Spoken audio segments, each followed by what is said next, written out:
வெங்காயம் நல்லா வதங்கின பிறகு நம்ம ஜிஞ்சர் கார்லிக் பேஸ்ட்டு போட்டுக்கலாம். நம்ம எந்த அளவுக்கு ஜிஞ்சர் கார்லிக் பேஸ்ட்டு போடுறோமோ அந்த அளவுக்கு டேஸ்ட்டும் நல்லாயிருக்கும். அந்த நான்வெஜ் அந்த கவுச்சி ஸ்மெல்லும் இல்லாமல் இருக்கும். கிரேவியும் கொஞ்சம் நல்லா கொடுக்கும் நமக்கு.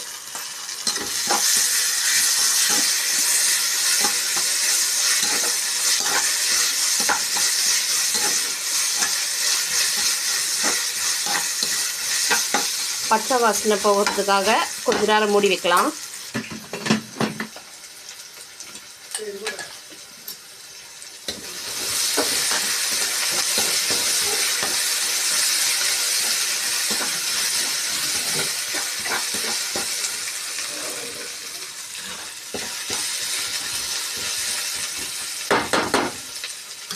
எண்ணெய் பத்தாத மாதிரி இருக்குது, கொஞ்சம் எண்ணெய் ஊற்றிக்கலாம்.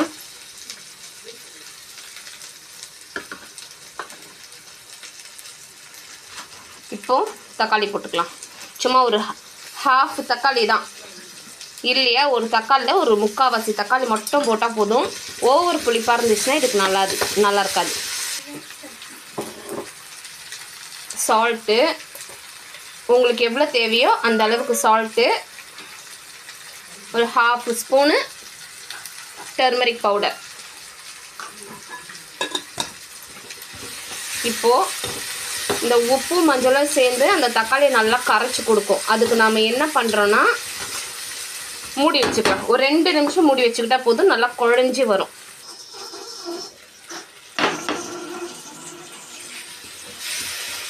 நான் சொன்னல உங்களுக்கு நல்லா ஸ்மாஷ் ஆகி வந்திருக்கு பாருங்கள். 2 மினிட்ஸ் உப்பு மஞ்சள் போட்டு நீங்கள் எந்த குழம்புக்காக இருந்தாலும் உப்பு மஞ்சள் போட்டு இந்த ஒரு 2 நிமிஷம் நீங்கள் சிம்மில் வச்சிட்டிங்கன்னா நல்லா ஸ்மாஷ் ஆகி வரும் உங்களுக்கு. இப்போது இதில் வந்துட்டு ஹாஃப் ஸ்பூனு மிளகாத்தூள், குழம்பு மிளகாத்தூள் 1 spoon, red chilli powder half spoon, garam masala half spoon.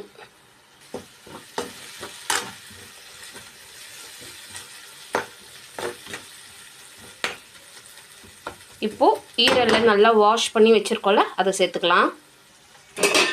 இப்போ ஈரலை சேர்த்துக்கலாம். நீங்கள் எத்தனை மணி நேரத்துக்கு முன்னாடி எவ்வளோ நேரத்துக்கு முன்னாடி நீங்கள் கறியோ மீனோ எது நீங்கள் வாஷ் பண்ணி வச்சுருந்தாலும் நீங்கள் அந்த சமையலில் ஆட் பண்ணுறதுக்கு முன்னாடி ஒரு வாஷ் நீங்கள் கொடுத்துட்டிங்கன்னா உங்களுக்கு வந்து கவுச்சி ஸ்மெல் வராது. அந்த ரெட்டு கலர் வந்து அந்த தண்ணியில் இருக்கக்கூடாது. மறுபடியும் ஒரு வாஷ் கொடுத்து போட்டிங்கன்னா உங்களுக்கு வந்து கவுச்சி ஸ்மெல் வராது.